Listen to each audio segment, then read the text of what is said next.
Bienvenue dans Parlons Business Made in France. Je m'appelle Arnaud et je suis vidéaste et animateur de ce podcast où je partage des conseils, des réflexions et des échanges autour du business, de l'entrepreneuriat et du partage d'expériences. Je vous souhaite une bonne écoute. Salut, bienvenue pour ce nouvel épisode. Alors aujourd'hui, je reçois une invitée, Clémence. Salut Clémence. Salut Arnaud. J'espère que tu vas bien. Au top, tout va Ouais. bien. Tout d'abord, j'avais envie de t'inviter du coup sur cet épisode parce que je vais rappeler un petit peu d'où ça part. On s'était rencontrés sur un salon entreprise et territoire, il me semble, Exactement. où on s'était rencontrés. On avait échangé, on avait fait justement notre petite prospection, en fait, chacun de notre côté, on se connaissait pas du tout. Et finalement, on a bien matché. Et j'ai eu la belle surprise en fait genre je sais plus si c'était un SMS ou que tu m'avais appelé et tu m'as dit ah, ça serait bien qu'on se découvre, on va se faire une bouffe. Ah bah ouais, vas-y, pourquoi pas. Pour- C'est un format sympa, ouais. C'est ça. Et du coup, on s'est découvert un peu comme ça et au final, on a bien accroché tous les deux.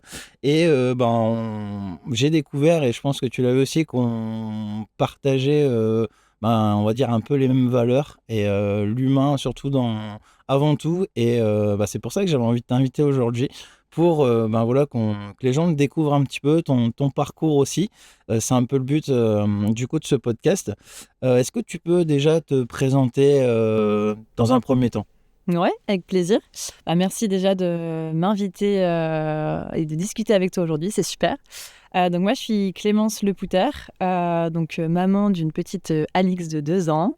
Je travaille pour la société AXA France, donc je suis conseillère et j'accompagne les personnes dans leur protection sociale et patrimoniale. Donc en gros, je suis entre la gestion de patrimoine et l'assureur. Ok, une belle petite présentation déjà, c'est cool. Et du coup, avant d'arriver dans ton activité actuelle, qu'est-ce que tu faisais avant? Alors en fait, mon parcours il est assez atypique. De base, je suis ingénieure agronome.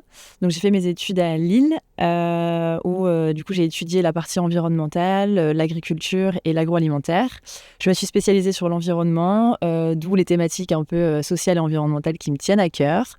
Par contre, j'ai toujours été commerciale, donc ingénieure commerciale, donc toujours sur le terrain et à prospecter, à développer une clientèle, à l'accompagner et à la suivre.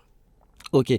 Et tu te sentais bien dans ce que tu faisais, tout ça? Ouais, t'étais bien Ouais. dans ton job? Ouais, franchement, j'ai adoré les jobs que j'ai pu faire auparavant. Donc, j'ai travaillé dans une grosse structure sur la partie gestion des déchets pour les industriels. Et après, je me suis spécialisée sur une toute petite structure, vraiment à plus petite échelle, avec notamment des thématiques d'insertion et sociale beaucoup plus prononcées. Donc, j'ai adoré ce que j'ai fait. Et en fait, pour un besoin, on va dire, en fait, on a déménagé sur la Côte d'Opale avec mon mari. Et donc, du coup, j'ai dû changer aussi un petit peu de thématique et de territoire, ce qui m'a amené aussi à changer finalement de domaine. Ok. Ah il y a pas mal de choses quand même déjà dans mon parcours avant, on va dire, avant de là où tu en es actuellement. Et comment tu en es arrivé à faire ton métier là actuel? Comment est-ce que tu es arrivé, on va dire, entre guillemets, à partir sur cette branche? Alors en fait, c'était un peu un concours de circonstances. C'est que, bon, déjà, comme j'étais dans la région lilloise, c'est vrai qu'il y avait aussi beaucoup plus d'offres finalement sur la région lilloise que sur la Côte d'Opale. Et donc, ce qui est pas plus mal, ça m'a amené aussi à avoir une réflexion beaucoup plus ouverte sur les domaines d'intervention. Et je voulais aussi garder un métier avec du sens, mais plus de la vente de services que de la vente de produits. Et donc là, en fait, quand j'ai cherché un petit peu sur des thématiques sur Internet, en fait, je suis tombée sur des offres sans forcément bloquer sur un domaine. Et donc, je suis tombée sur une offre qu'AXA proposait. Et c'est vrai que quand j'ai lu la description, c'était exactement ce que je voulais faire, à part le fait que ce soit de l'assurance, que j'avais jamais fait. Et comme j'aime les challenges, je me suis dit, écoute, vas-y, lance-toi, on verra si ça peut te plaire. En tout cas, sur le papier, le côté humain, accompagnement et le côté terrain m'ont beaucoup plu. J'ai aussi beaucoup travaillé avec les professionnels et là, ça m'ouvrait aussi une porte pour pouvoir travailler avec les particuliers. Donc, je me suis dit, en fait, ça va être que du plus et allons-y.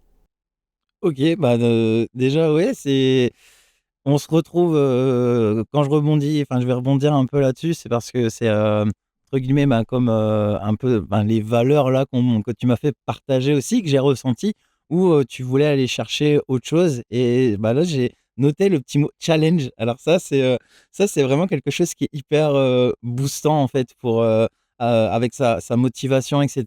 Parce que voilà, on a envie de foncer un nouveau projet et en plus de trouver ces valeurs où on s'y retrouve aussi en fait là-dedans. Et là, je suis un peu d'accord avec toi. Du coup, c'est vraiment quelque chose. Tu te dis bon, allez, vas-y, je saute le pas quoi.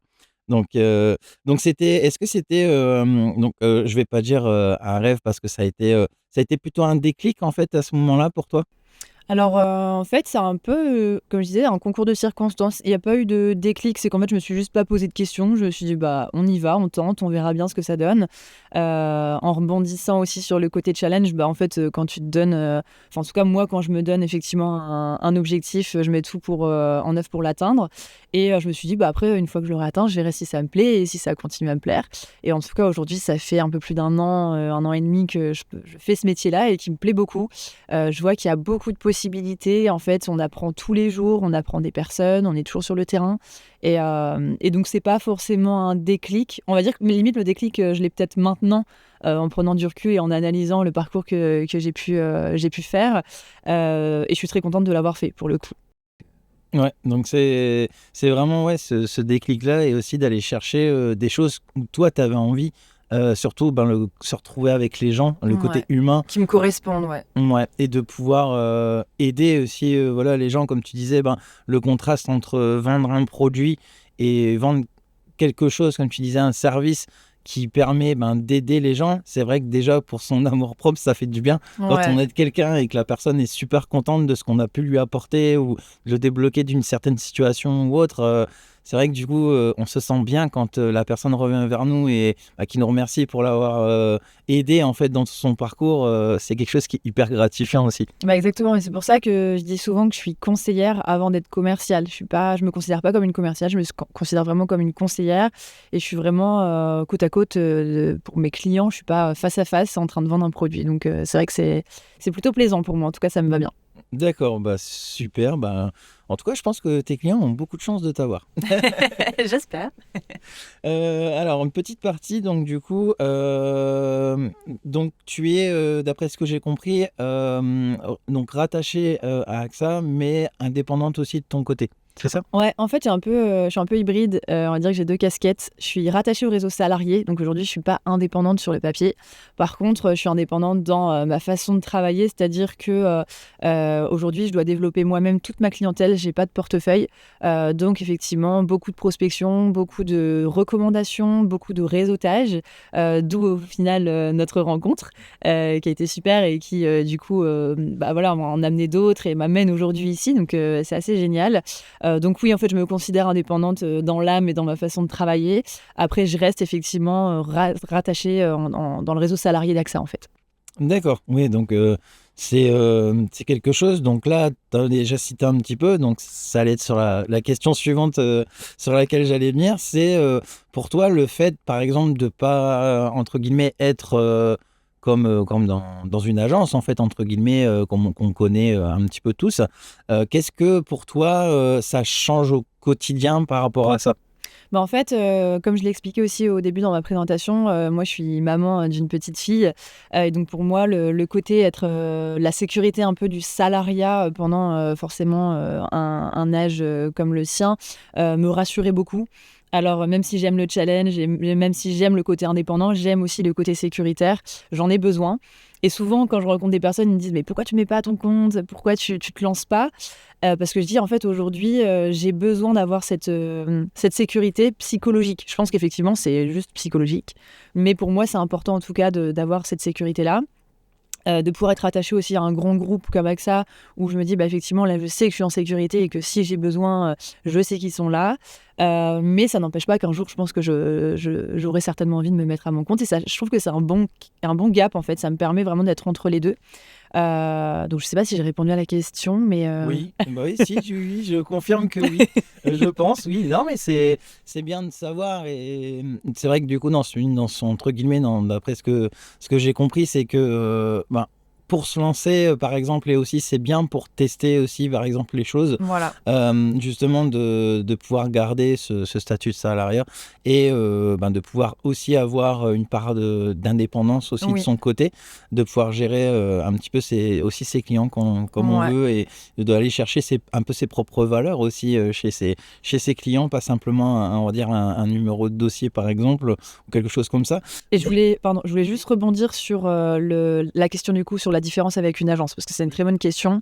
En fait, comme j'expliquais, on a un profil chez nous dans le réseau salarié AXA en tant que conseiller qui est assez différent de ce qu'on peut retrouver en agence. En fait, les agents vont avoir effectivement une façon de travailler.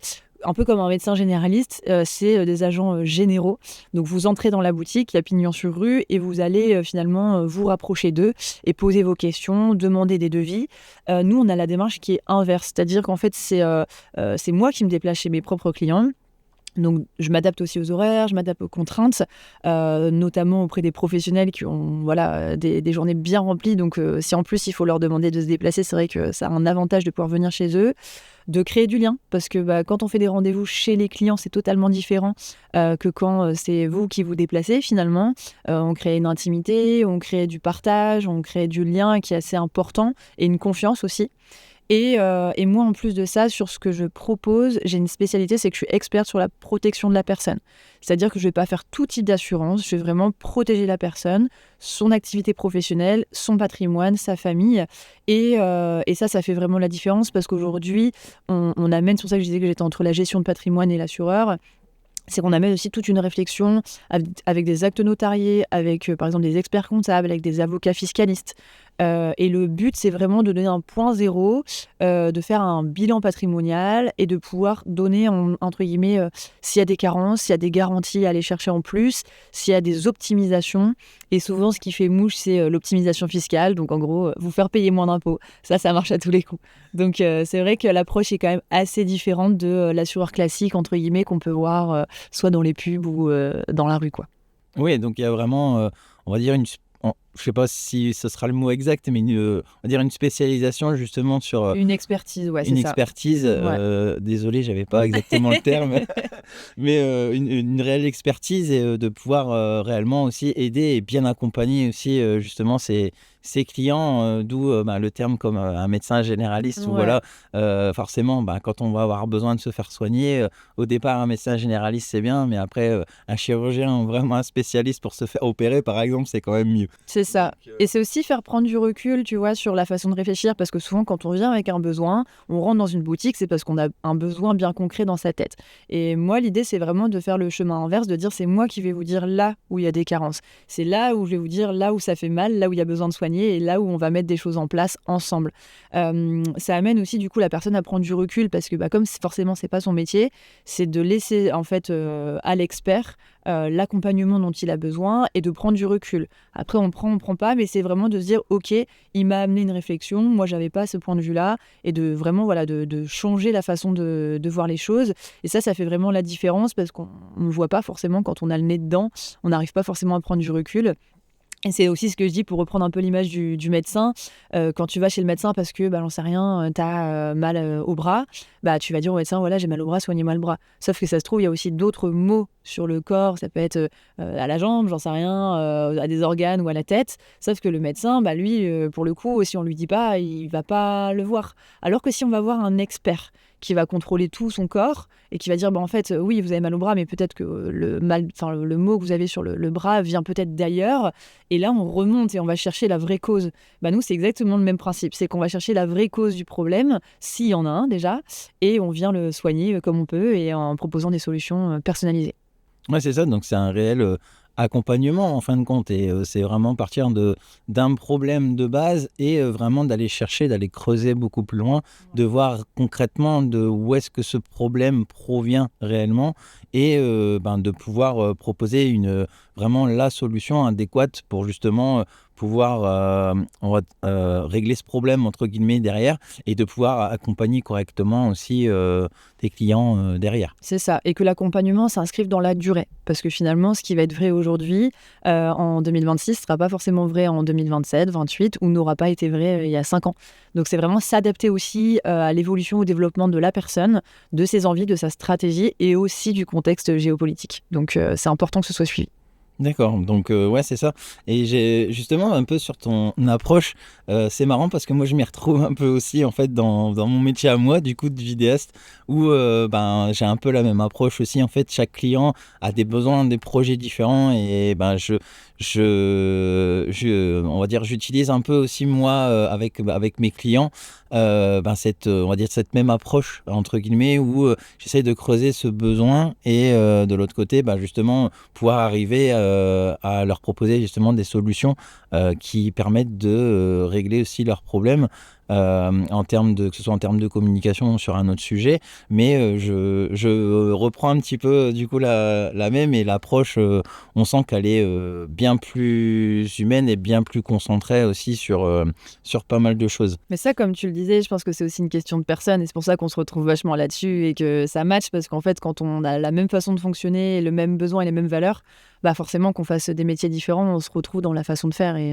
c'est ça qui est important aujourd'hui, je pense. Ouais, surtout, je pense que l'humain de toute façon, hein, c'est quelque chose ben, qu'on on en demande de plus en plus et d'avoir une approche qui n'est pas, on va revenir encore sur la médecine, mais généraliste, on va dire, voilà, un peu touche à tout ou autre. C'est sûr que c'est peut-être pas forcément la meilleure personne pour vous aider et de pouvoir s'intéresser aussi aux autres. Je pense que c'est ça aussi qui est primordial, ben, peut-être pas forcément dans n'importe quel métier, n'importe quel job, mais ça peut faire sens en fait justement sur certains métiers. Et puis tout dépend des besoins. En fait, il y en a pour qui ça va être très cohérent justement d'aller chez des agents généraux. Il y en a qui auront besoin d'un accompagnement plus personnalisé, plus poussé, plus intimiste, avec peut-être plus d'expertise, comme on le disait. Mais pour le coup, c'est propre à chacun, et je pense que chacun peut retrouver justement ce qui lui correspond. C'est pour ça qu'on est tous là et qu'il y a des différentes façons de faire. Donc chaque personne peut trouver chaussure à son pied. C'est ça. Et quelles chaussures? Faut trouver la bonne taille déjà. Une dernière petite question du coup sur ce sujet. Est-ce que voilà, quand tu as démarré, est-ce que il y a quelque chose que tu n'imaginais pas? Par exemple au début quand tu t'es lancé. Alors, c'est pas forcément que j'imaginais pas, mais j'avais pas forcément pris de l'ampleur du temps de prospection, en fait. C'est vrai que moi, dans mes métiers commerciaux avant, il y avait toujours un portefeuille client, il y avait déjà une base client. Et là, vraiment, de se retrouver dans un métier qui est très concurrentiel, parce que déjà, AXA est déjà très présent, et forcément, les concurrents aussi, que ce soit tant par les agents généraux que par le réseau salarié, ou même mandataire d'ailleurs. Et c'est que du coup, le temps de prospection, je l'avais un peu minimisé, et je m'étais dit, bon, bah forcément, voilà, je vais arriver sur un secteur, je vais aller rencontrer les gens, ça va bien se passer, on va créer du lien. Alors oui, ça s'est fait, mais plus un peu comme nous sur du partenariat, un peu moins sur du retour client. Donc c'était très, très énergivore, parfois très frustrant, parce que il y avait des personnes avec qui j'avais vraiment envie de bosser et qui étaient déjà accompagnées. Et en fait, moi, je suis pas là pour casser des choses qui ont été construites. Je suis là pour apporter du conseil. Donc, quelqu'un qui est déjà très bien conseillé, voilà. Enfin, même si c'est pour avoir une approche qui va être différente, je suis pas là pour casser ce qui a été construit. Au contraire. Et donc, c'est vrai que ça, je l'avais un peu minimisé. Je pensais que ça serait plus facile. Donc ça fait partie effectivement du fameux gros challenge du métier. C'est toujours être dans la prospection, toujours être sur le terrain. Ça peut parfois être aussi fatigant avec une vie de famille, avec des enfants en bas âge. Et aussi, je pense que la difficulté que j'ai eue, mais encore une fois, je l'ai voulu, c'est que je suis arrivée sur un secteur tout nouveau pour moi. Donc forcément, tout le vivier finalement de prospection que j'aurais pu avoir de base par mes anciens clients, par ma famille, par mes amis qui étaient sur l'île. Finalement, j'ai dû le reconstruire en partant de zéro, en fait, sur un nouveau secteur qui est un peu moins dynamique forcément que sur la région lilloise. Et puis, je pense qu'il est aussi peut-être un peu plus, alors sans être négatif, mais peut-être un peu plus sectaire, parce que forcément, c'est plus de petits villages. Et donc, il faut réussir à faire sa place dans tout ça. Mais après, encore une fois, c'est une fois qu'on est rentré dedans, une fois qu'on commence à se faire connaître, c'est super en fait. Ouais, c'est ça. Je te rejoins hein, sur la prospection. Du coup, je t'inviterai à écouter mon dernier épisode que tu n'as pas encore écouté. Non, j'ai pas encore eu le temps. Mais voilà, c'est un sujet sur la prospection. Et oui, effectivement, je rebondis encore du coup sur ça, sur ce sujet. La prospection, ouais, c'est quelque chose où, comme là déjà, ne serait-ce quand on démarre, où on ne sait pas trop par où commencer. Après, il faut aller essayer de chercher ses clients. Donc là, comme tu le disais, auparavant, tu avais déjà, entre guillemets, enfin, on va dire une liste au niveau voilà, de qui appeler, qui contacter, etc. Et de l'autre côté, après, de là maintenant, de se dire, c'est à moi du coup d'aller chercher, de le faire. Donc ça, c'est un peu une autre approche. Et voilà, c'est quelque chose où, entre guillemets, t'as un petit coup de pied aux fesses aussi du coup à se Exactement. donner parce que tu dis en fait on va pas me le donner ça va pas tomber du ciel et il faut que j'aille le chercher donc donc la prospection, ouais, je te rejoins parce que du coup j'en fais aussi et c'est quelque chose que ce soit en présentiel ou en appel ou par mail, etc. C'est un peu le quotidien aussi et de pouvoir garder aussi c'est un peu cette régularité d'aller chercher des clients. Donc là j'aurais du coup une nouvelle petite question pour toi par rapport à ton métier même, on va dire. Est-ce que parfois il y a quand tu commences à expliquer un petit peu ton métier, etc., est-ce qu'il y a quelque chose dans ton métier, par exemple, qui ne comprennent pas forcément du premier coup, par exemple? Bah, souvent, effectivement, avant que j'explique, on a vraiment la casquette de l'assureur. Alors, selon effectivement les historiques qu'on peut avoir, des fois, on a des bons retours comme des très mauvais. On peut avoir des gros a priori aussi, notamment la casquette de l'assureur voleur. Et là, encore une fois, c'est vraiment la personne en fait que vous avez en face de vous. Moi, j'entends souvent, on fait aussi le lien entre un banquier et un assureur. On n'a pas du tout les mêmes métiers. Et pour autant, quand on trouve un bon banquier, on n'a pas envie de le perdre. Là, c'est exactement pareil. Quand on trouve un bon assureur, on n'a pas envie de le perdre. Et ça reste une question de personne.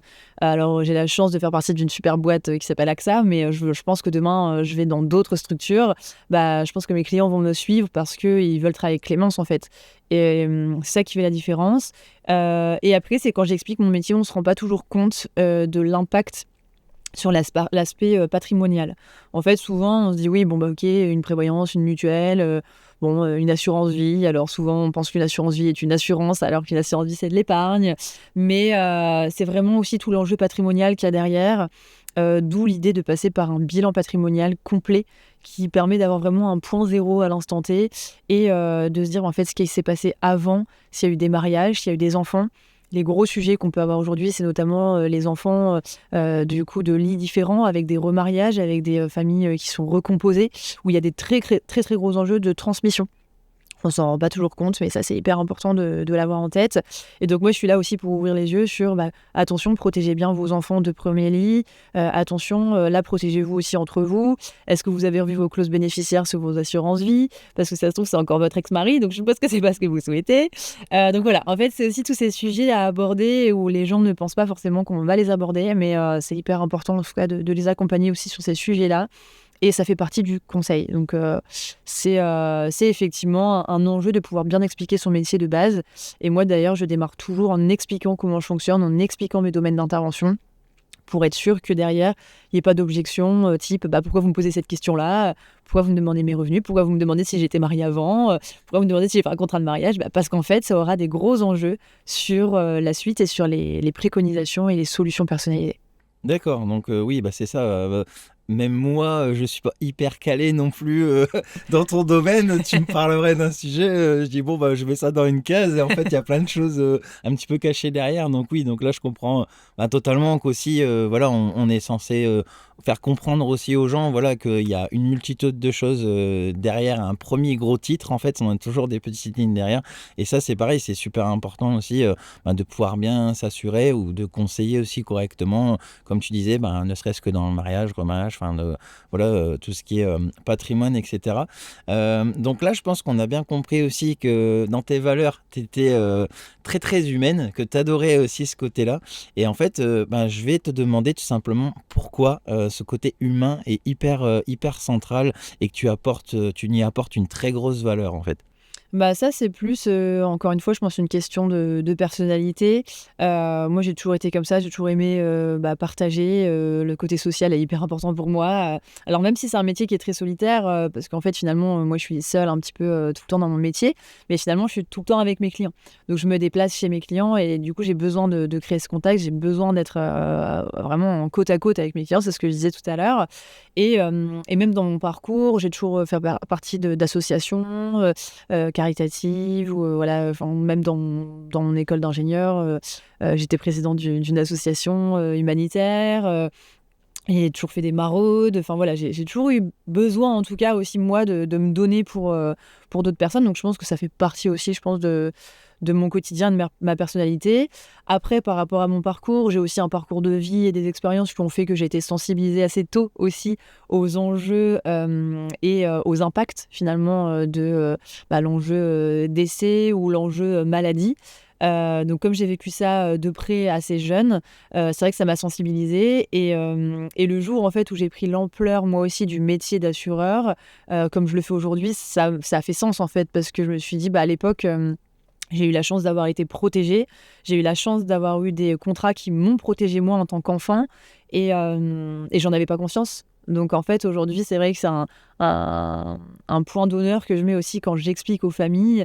Alors je n'explique pas forcément mon parcours perso parce que je suis pas là pour déballer ma vie, mais je leur explique l'intérêt et le besoin et surtout si ça n'est pas fait, ce que ça engendre comme impact pour les enfants, pour le conjoint survivant ou en cas de maladie sur la charge en fait physique, mentale que ça demande.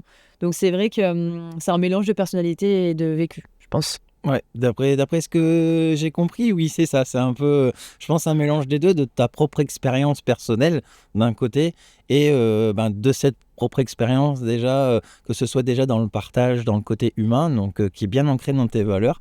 Je pense qu'il y a du coup aussi ce côté-là et dans ton parcours aussi que tu viens de citer, où justement, une expérience que toi tu as vécue, en l'ayant vécue, tu, entre guillemets, tu arrives vraiment bien à pouvoir le transmettre. Donc forcément, comme tu viens de le dire, sans s'étendre non plus à déballer toute ta C'est vie, ça. mais voilà, à bien comprendre en fait les enjeux, parce que justement, je trouve que c'est encore mieux quand tu l'as vécu, parce que ça te permet de mieux l'expliquer et de le faire comprendre aux gens. Donc moi, je fonctionne un peu aussi pareil des fois sur certaines situations, comme notamment, par exemple, moi, dans le domaine du mariage, j'ai vécu tellement de choses et j'ai eu tellement d'échanges que maintenant, quand je vois des futurs mariés, en fait, je leur explique même des choses, pas forcément que sur le film, en fait, ou sur le rendu ou quoi que ce soit, mais c'est sur leur ressenti sur la journée, le après aussi. Enfin, donc, du coup, ça rebondit un petit peu aussi sur ça. Et du coup, est-ce que, pour l'instant, dans les clients que tu as pu accompagner, est-ce qu'il y a un échange avec un client en particulier qui t'aurait marqué?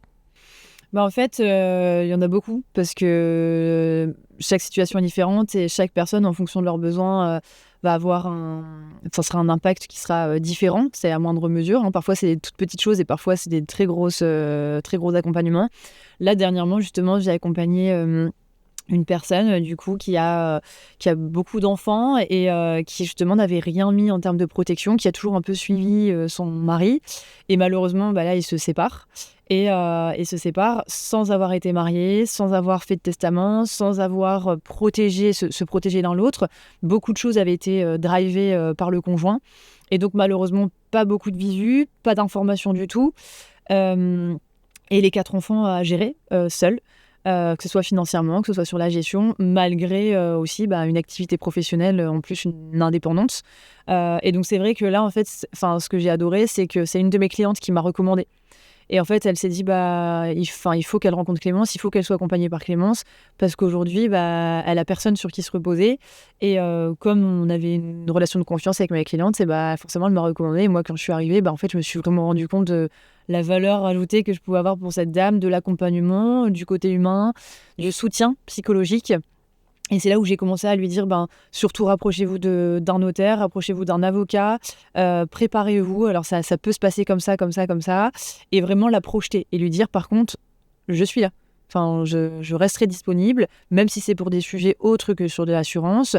Bien sûr, on va mettre déjà des choses en place pour vous protéger, vous, vos enfants, mais il y aura des choses à faire en parallèle. Et s'il faut aussi que je me mette en lien avec vos avocats, avec vos notaires, je serai là. Et en fait, ça m'a marqué parce que j'ai vraiment réalisé l'impact que mon métier pouvait avoir sur une famille entière. Et aussi, en fait, je me suis dit, si ma cliente ne m'avait pas recommandé, comment aurait fait cette personne? Parce qu'elle aurait jamais pensé, en fait, à me contacter. Elle n'avait pas la tête à ça, elle avait la tête dans le guidon, elle était juste en train de subir. Et en fait, je me suis vraiment rendu compte de ce que je pouvais lui apporter à l'instant T, et de ce que j'allais lui apporter dans la durée aussi. Donc c'est vrai que ça m'a vachement marqué, ouais.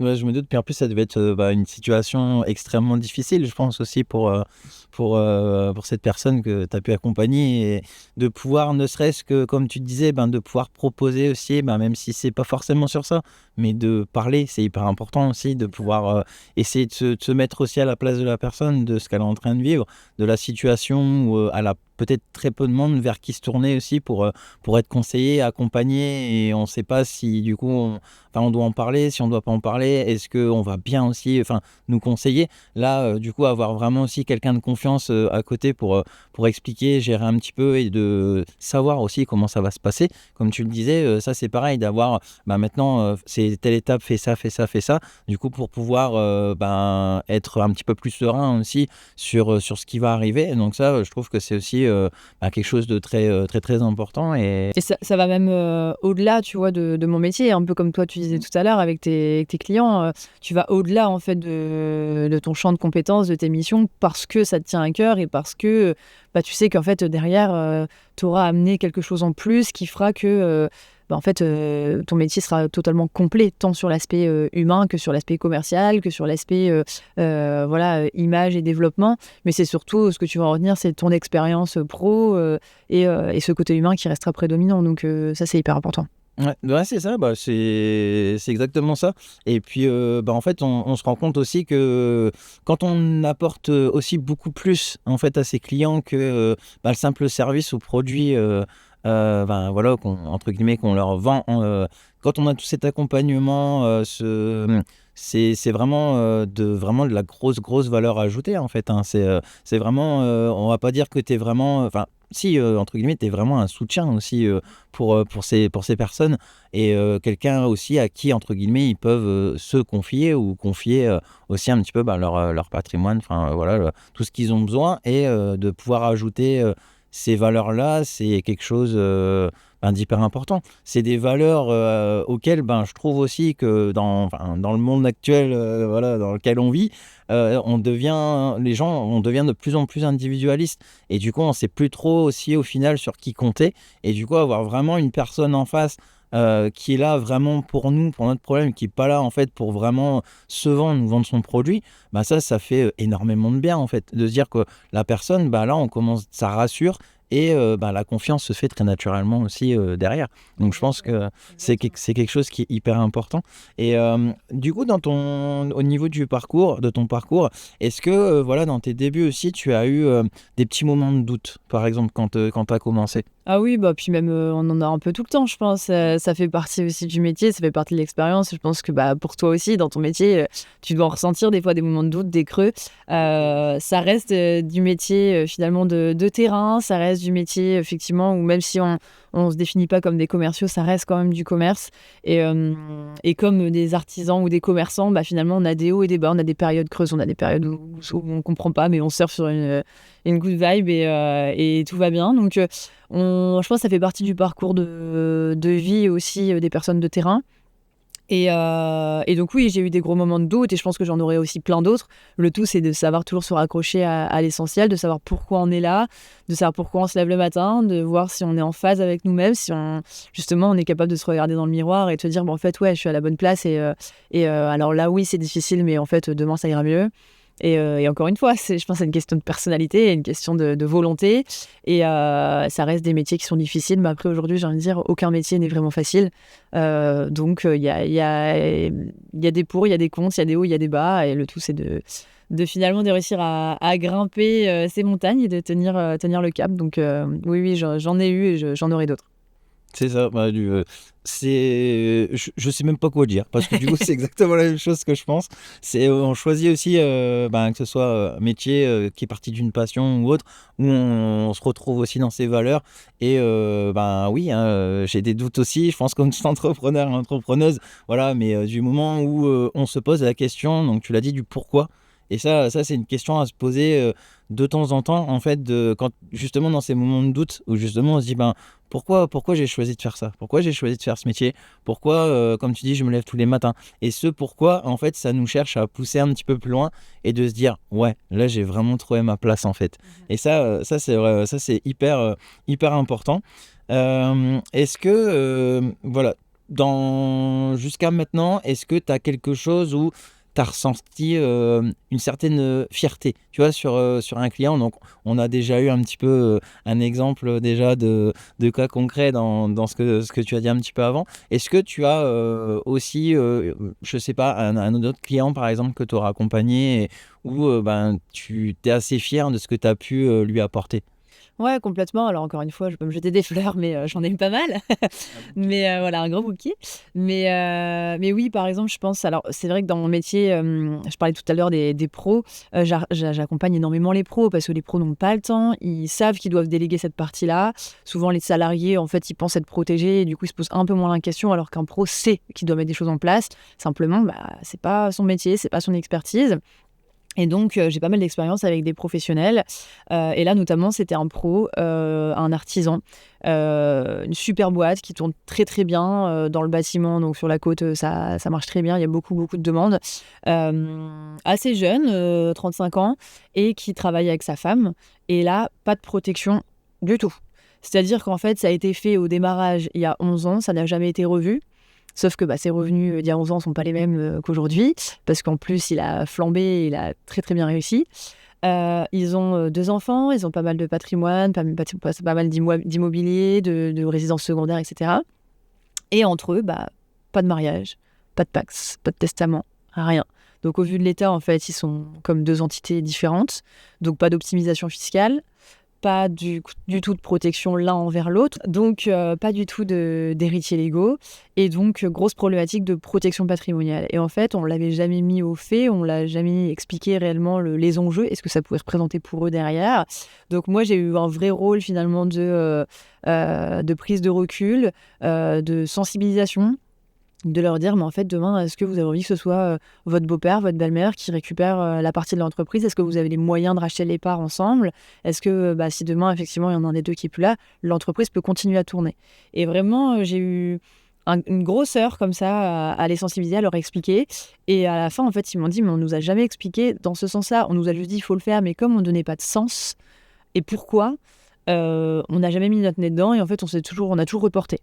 Cette fameuse prévoyance qu'on reporte tout le temps, cette fameuse protection où on se dit j'en aurai jamais besoin, je suis jeune, de toute façon je me mets jamais en arrêt. Sauf qu'il y a des choses qu'on ne décide pas et qui font que derrière, en fait, le problème perdure. Et puis le jour où il y a vraiment besoin, rien n'a été mis en place ou rien n'a été optimisé. Et pareil, gros sujet fiscalité. Donc j'ai pu leur faire gagner, leur faire payer en tout cas moins d'impôts, protéger leur famille, protéger leurs enfants et mettre en place une stratégie de protection. Donc ça m'a vraiment marqué parce que je me suis dit, en fait, sur le papier, c'est génial, sa boîte, elle tourne, il est au top, il est au taquet, il gère ses équipes, il est en pleine forme. Mais en fait, il travaille en famille et demain, tout ça peut tomber à l'eau pour rien, en fait, pour juste un problème, une maladie ou un accident. Donc c'est vrai que ça m'a... Je me suis dit, ok, encore une fois, je ressors du rendez-vous et hyper fière et hyper contente et avec une vraie valeur ajoutée, quoi. C'est ça, parce que là, d'après un petit peu l'historique, là, de partir déjà autant d'années, et oui, comme je pense que ça a changé, et après, d'avoir ce déclic aussi, de s'intéresser, c'est surtout ça. Et en fait, dès qu'on nous parle de quelque chose, on sait qu'on doit le faire, mais on n'a pas forcément on se sent pas forcément dans la situation, enfin, on nous dit de le faire parce que. Ça, c'est le truc, mais vraiment qui est chiant. Je sais pas si tu es d'accord avec moi, mais c'est le truc qu'on dit on doit faire, alors tu dois faire comme ça. Non. En fait, par contre, là, je vous explique pourquoi on doit le faire. pourquoi c'est important et pourquoi ça a du sens pour vous de le faire. Et ça, ouais, bah, je serais à ta place, je serais très fier aussi, hein, d'être sorti de ce rendez-vous, que ce soit vraiment très clair pour eux et qu'ils se soient rendus compte, du coup, un petit peu des choses. Mais là, effectivement, oui, c'est vraiment un cas hyper, vraiment concret. Et bah, on peut faire aussi se rendre compte, enfin, tu peux faire rendre compte aussi à ces personnes, ben, justement, que c'est en fait, c'est vraiment un mal, quoi. C'est vraiment hyper, hyper important pour vous de vous y intéresser parce qu'il y a énormément d'enjeux quand même derrière.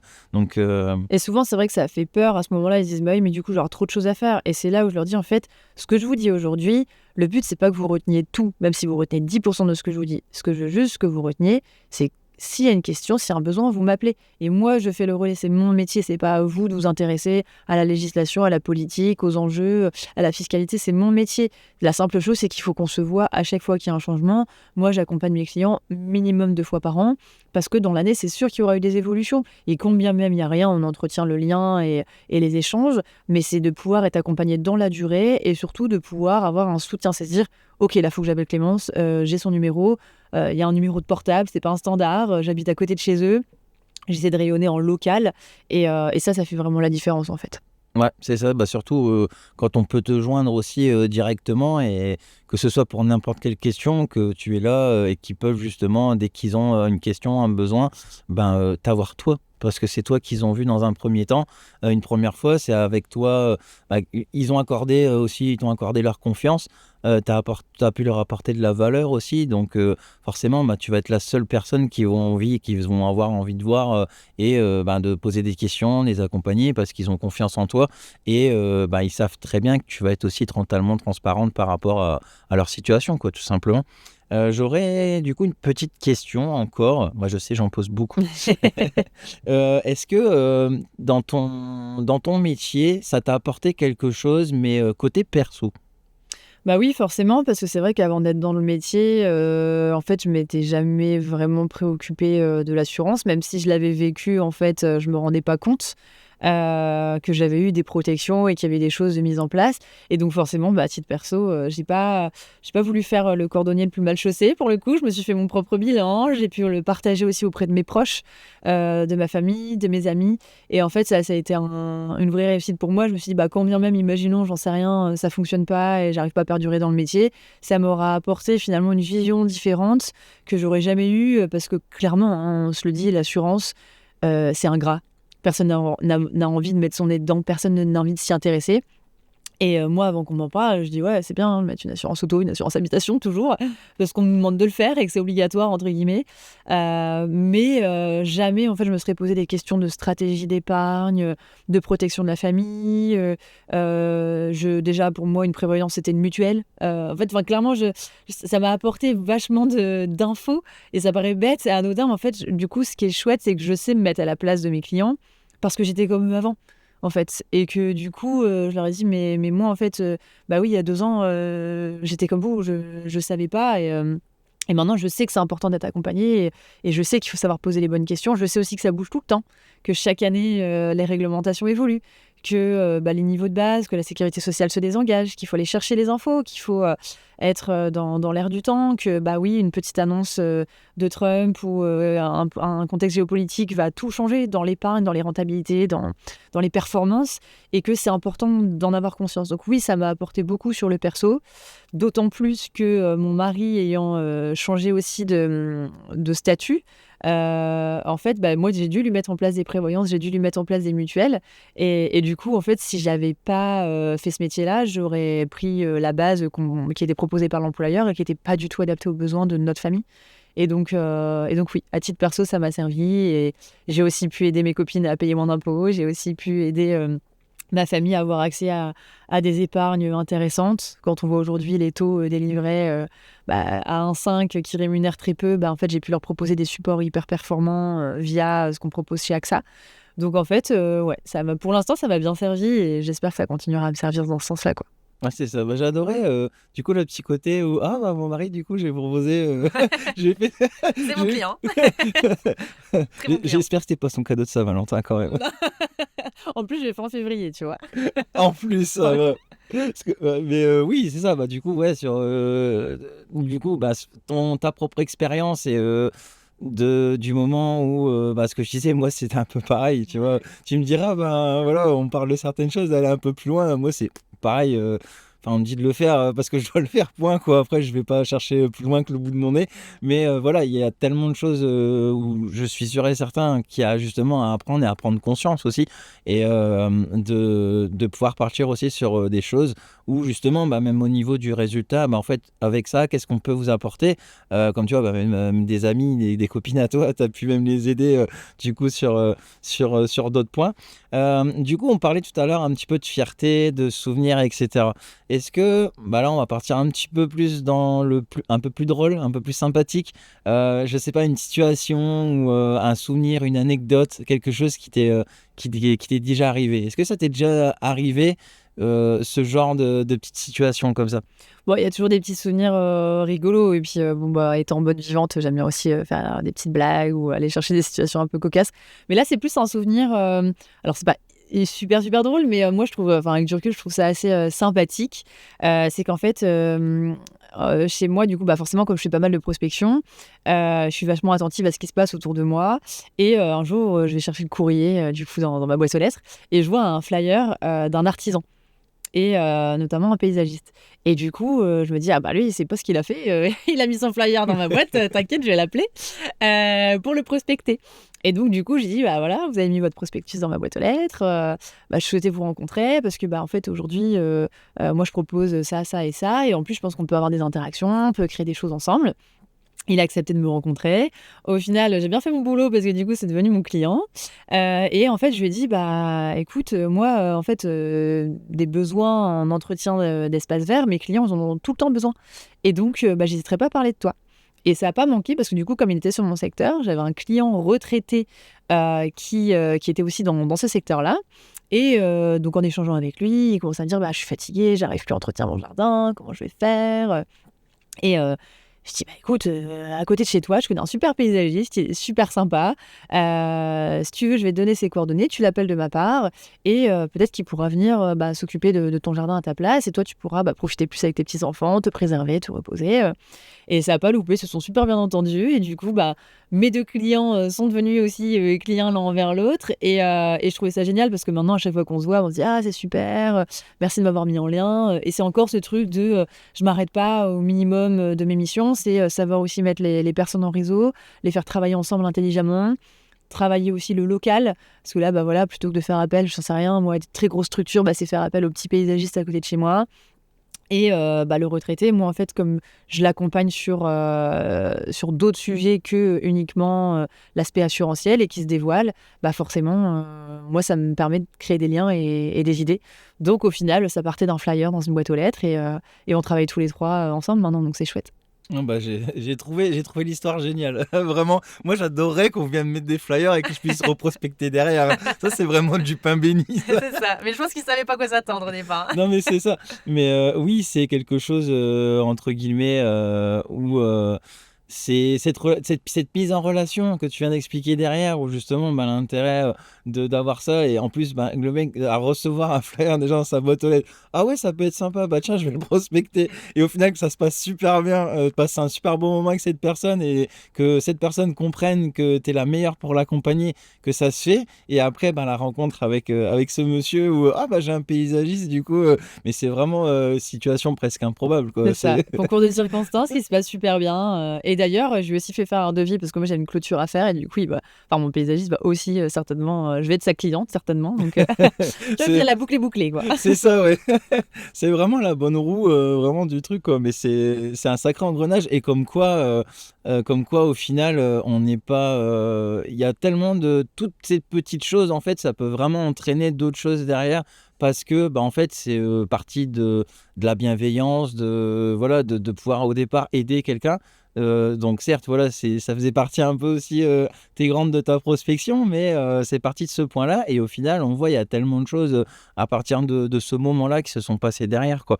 Donc même là, même à ton client, tu le rends bien parce que du coup, tu vas le prendre pour... Exactement, tu c'est ça. voilà, tu as besoin de ses services. Donc c'est toujours de toute façon des bons échanges, des bons échanges aussi comme ça. Et de derrière, même un peu cette gratitude aussi de dire ben, tu m'as fait confiance, tout ça. Ben, là, du coup, j'ai compris aussi ce que tu fais. Et ben, je vais avoir besoin de tes services aussi. Donc je préfère te prendre toi parce que maintenant on se connaît et je sais que tu fais du bon boulot et on sait que ça fait plaisir aussi. C'est toujours quelque chose comme ça aussi. Du coup, au niveau de ton activité, qu'est-ce que là, où est-ce que tu en es, on va dire, actuellement et ce que tu envisagerais pour le futur? Ben, aujourd'hui, je suis dans une phase vraiment de développement. Mon réseau commence à bien prendre.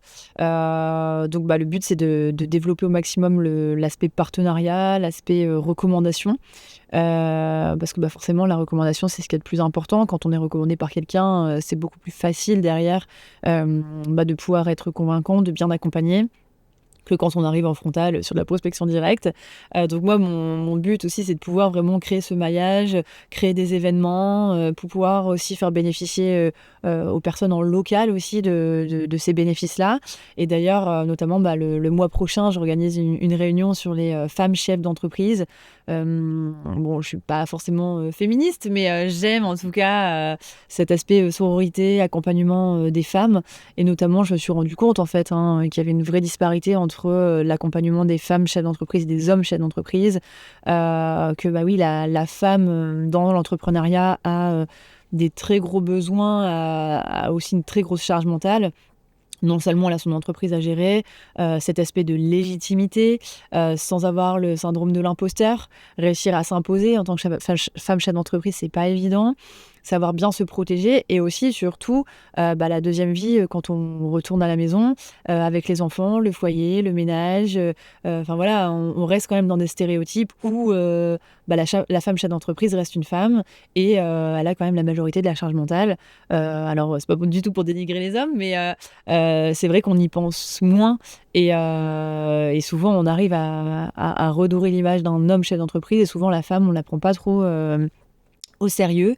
On se rend compte aussi même sur des financements, hein. On voit que les femmes ont beaucoup moins accès à des financements pour leur entreprise, contrairement aux hommes. Enfin voilà, il y a encore des disparités, il y a encore des déséquilibres. Moi, c'est des sujets sur lesquels voilà, j'ai à cœur en tout cas de pouvoir partager des expériences et de pouvoir soutenir et accompagner aussi ces femmes qui ont des besoins. Et notamment bah, les protections sur la maternité, comment bien se protéger en tant que femme chef d'entreprise en ayant des projets d'enfants. Enfin voilà, c'est aussi tous ces sujets-là qui, moi, me tiennent à cœur et que j'aimerais développer et que j'aimerais pousser sur de l'événement, sur de la sensibilisation. Donc voilà, là c'est un démarrage déjà le mois prochain et j'espère qu'il y en aura d'autres, donc c'est un peu l'idée.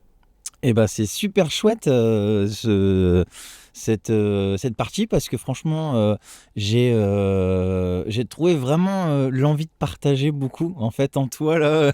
J'ai vraiment ressenti ce truc et bah, je trouve en plus super intéressant ce partage et aussi ben, les femmes entrepreneuses aussi et de pouvoir aussi accompagner et comme tu dis, bah, justement sur ben, certaines choses ou certaines valeurs entre guillemets qui sont entre guillemets qui ont besoin aussi d'être mises en valeur et je trouve que c'est vachement sympa de ta part du coup de Bah, pouvoir merci. commencer à parler un petit peu de ces sujets-là et de bah, justement pouvoir bah, se regrouper aussi, de pouvoir en parler, de se voir, c'est hyper important. Moi c'est tout ce que j'aime en fait déjà dans tout ce qui est les clubs d'entreprise, sur des salons et parce que bah, aussi le besoin de ne pas être seul, ça c'est aussi quelque chose qui est hyper important et bah, comme tu disais bah, dans le quotidien aussi la vie de famille, ça en fait partie aussi de souvent quand on voit un petit peu dans le développement de soi bah, tout le contenu qu'on peut voir aussi c'est